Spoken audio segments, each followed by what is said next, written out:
दूर कहीं पहाड़ों के बीच जहां दिन और रात के बीच संघर्ष चलता है, वहीं आग और बर्फ के साम्राज्य में एक असाधारण मुठभेड़ हुई।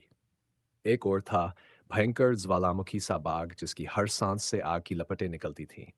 दूसरी ओर थी एक छोटी लेकिन निडर बिल्ली जिसकी आंखों में साहस की चमक थी।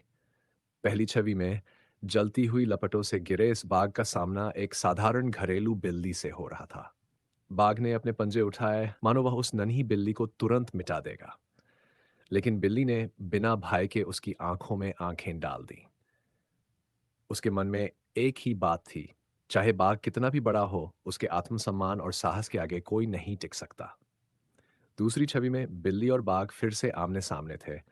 बाघ की आंखों में गुस्से और चुनौती का मिश्रण था, जबकि उसकी लपटें आसपास की बर्फ को पिघला रही थीं। लेकिन बिल्ली, जिसने अब तक बाघ का सामना किया था, पूरी ताकत से उसके सामने खड़ी थी, अपने नन्हे पंजों को आगे बढ़ाते हुए मानो कह रही हो कि वह हार नहीं मानेगी। यह बाघ का पराक्रम नहीं, बल्कि बिल्ली का साहस था जो इस लड़ाई का असली नायक था। ये कहानी हमें यह सिखाती है कि चाहे भी विरोधी कितना ही शक्तिशाली क्यों न हो, यदि हमारे भीतर साहस और आत्मविश्वास हो, तो हम किसी भी चुनौती का सामना कर सकते हैं।